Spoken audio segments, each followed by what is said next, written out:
Hello दोस्तों, मैं doctor विजय अरोड़ा के जिम लखनऊ से। दोस्तों, जैसा कि 4 से 5 दिन पहले ये न्यूज़ वायरल हो रही थी कि टाटा मेमोरियल ने एक ऐसी टैबलेट बना ली है जिसका कॉस्ट 100 रुपये है। उससे सारे कैंसर का इलाज अब संभव हो सकेगा। ऐसी कुछ न्यूज़, जैसा कि हमको सभी लोगों को पता है कि जब भी मीडिया वालों को या न्यूज़ चैनल वालों को ऐसा कुछ भी छोटी सी न्यूज़ मिल जाती है तो उसको इतना हाइप कर देते हैं, ज़्यादा वायरल कर देते हैं कि वो चीज़ें मॉडिफाई हो जाती है, वो चेंज हो जाती है। जो हकीकत की जो सच्चाई होती है वो हमारे तक नहीं पहुंच पाती और हमें गलत जानकारियां मिल जाती है। तो दोस्तों, मैंने भी अपने जानने वालों से, अपने सीनियर से, इससे जुड़े हुए जो भी लोग हैं उनसे इन सब सारी चीज़ों के बारे में पता लगाया, जिसके बारे में डिटेल्स मैं आपको इस वीडियो में बताऊंगा। दोस्तों, ये RCU टैबलेट जिसका कॉस्ट पर डे 100 रुपीज़ बताया गया, ये क्या है इसके बारे में आपको मैं बताने जा रहा हूँ। ये जो टाटा मेमोरियल का, टाटा का ये जो रिसर्च है, ये बहुत ही अच्छा रिसर्च है, लेकिन ये भी इसके साथ साथ बोला गया है कि इसका कोई भी अभी प्रूवन, कोई भी ऐसा प्रूव नहीं किया गया है कि कैंसर में, कैंसर प्रिवेंशन में इसका क्या रोल होता है या कैंसर के क्योर में इसका क्या रोल है। ऐसा कुछ भी प्रूव नहीं किया गया है टाटा की तरफ से भी, टाटा की टीम की तरफ से भी, वहाँ के डॉक्टर्स की तरफ से भी, कि ऐसा कुछ भी प्रूवन नहीं है। ये एक मात्र रिसर्च है और रिसर्च का ये एक पहला स्टेप है। तो दोस्तों, हम बात करते हैं कि क्या इस रिसर्च में हुआ कि ये RCU टैबलेट को इतना ज़्यादा गलत तरीके से वायरल कर दिया गया कि ये ट्रीटमेंट कर देगी, ये पूरा क्योर कर देगी, 100 रुपये में अब पॉसिबल है इलाज। तो दोस्तों, मैं सारी चीज़ें आपको बताऊंगा। दोस्तों, अगर हम बात करें तो DNA होता क्या है कि जब भी हम ट्रीटमेंट करते हैं कैंसर का, तो कीमोथेरेपी देते हैं या रेडिएशन देते हैं तो वो कैंसर सेल्स फट जाती है। फटने की वजह से उसके अंदर एक DNA जो निकलता है, जिसको हम DNA फ्रेगमेंट्स कह सकते हैं, सर्कुलेटिंग क्रोमेटिन फ्रेगमेंट्स कह सकते हैं। तो ये DNA फ्रेगमेंट्स हमारे शरीर में खून के थ्रू फैलता है, ब्लड सर्कुलेशन में, और डिफरेंट ऑर्गन्स में, पार्ट्स में जाकर ये डिपॉजिट कर जाता है। तो इसका ही लेवल देखा गया पहली स्टडी में, पहली स्टडी जो कि एनिमल बेस्ड स्टडी है, जो कि चूहों में की गई है। तो उनमें ये देखा गया कि इनका ही लेवल, जब चूहों में इनको डाला गया, इस केमिकल को, मैं जिस केमिकल को अभी आपको बताने वाला हूँ, तो इसका लेवल DNA फ्रेगमेंट्स का कम हुआ। तो पहली स्टडी जो थी ये थी एनिमल बेस्ड, जो कि चूहों में की गई। चूहों में किया क्या गया कि ह्यूमन कैंसर सेल्स को चूहों में डाला गया, फिर ट्रीटमेंट दिया गया कीमोथेरेपी से, रेडिएशन थेरेपी से। तो कैंसर सेल्स उनकी बॉडी में टूटे। टूटने के बाद इस RCU टैबलेट को दिया गया। RCU टैबलेट है क्या? जैसे कि ग्रेप फ्रूट, जिसको हम कह सकते हैं ग्रेप फ्रूट, अंगूर जिसको हम कहते हैं हिंदी में। तो ये एक ग्रेप फ्रूट एक्सट्रैक्ट है जिसको हम रिवर्सिटॉल नाम के नाम से जानते हैं। ये रिवर्सिटॉल करता क्या है कि तांबे के साथ मिलकर एक रिएक्टिव ऑक्सीजन स्पीसीज बना लेता है, रिएक्टिव ऑक्सीजन स्पीसीज। तो ये क्या करता है, DNA फ्रेगमेंट्स जो ब्लड सर्कुलेशन में होते हैं उसकी मात्रा को ये घटा देता है। तो ये देखा गया कि जब चूहों में ये रिवर्सिटॉल और तांबा, ये दो केमिकल्स को डाला गया, तो DNA फ्रेगमेंट्स कम हुए। पहली स्टडी ये हो गई।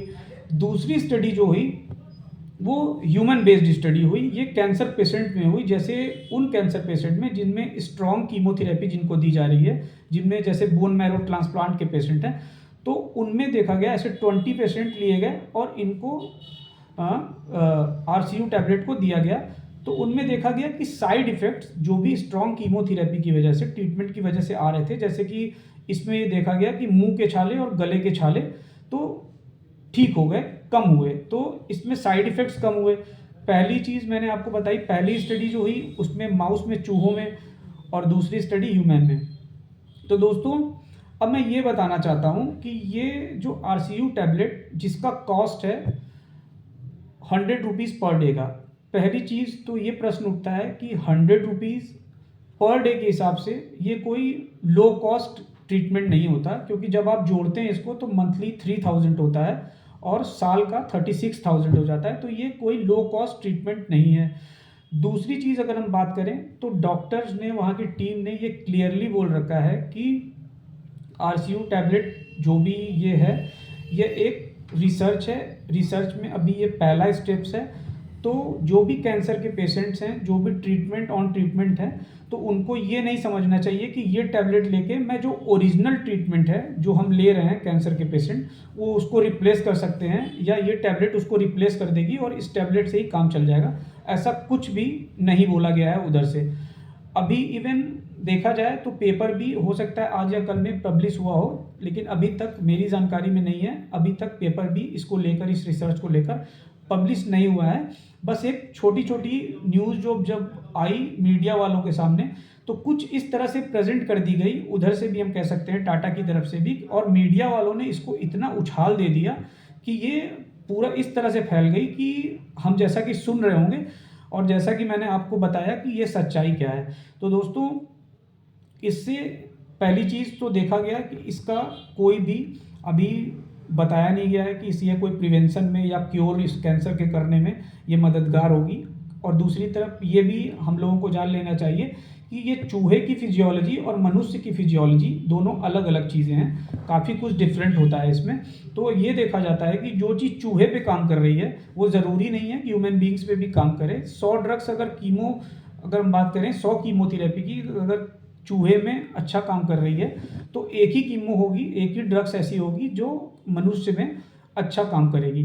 तो दोस्तों, ये सारी चीज़ें जैसा कि न्यूज़ हाइप मिलता है तो फैलाई जाती है। अभी कुछ साल पहले भी ये हुआ था कि एक इंजेक्शन ऐसा है कि जिसको लगा देने से सारे कैंसर गायब हो जाएँगे।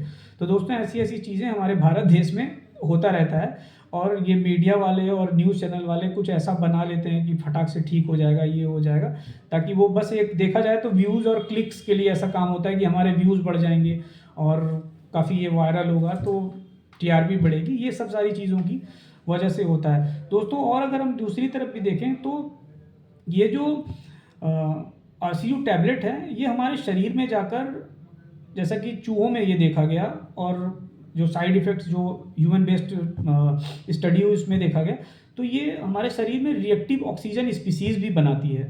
रिएक्टिव ऑक्सीजन स्पीसीज़ एक तरफ ये भी देखा जाता है कि हमारे शरीर में प्री मैच्योर एजिंग करा देता है, हम समय से पहले बूढ़े होने लग जाते हैं।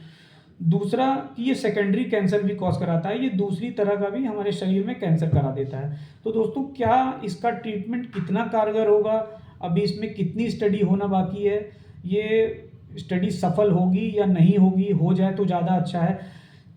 और इस स्टडी के बाद कैंसर की जो ट्रीटमेंट है उस पे क्या असर पड़ेगा, प्रोटोकॉल पे क्या असर पड़ेगा, ये सारी चीज़ें अभी रिसर्च है, और ये एकमात्र छोटा-सा एक रिसर्च स्टेप्स है।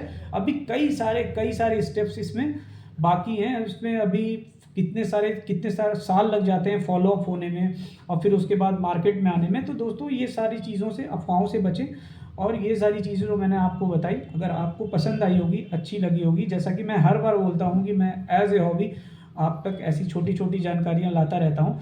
तो आपको अगर ये जानकारी अच्छी लगी हो तो ज़रूर से मेरे पेज को लाइक करिए, शेयर करिए, सब्सक्राइब करिए, ताकि मैं आगे भी मोटिवेट होकर अच्छे-अच्छे ऐसे टॉपिक्स आपके सामने लाता रहूँ। Thank you so much.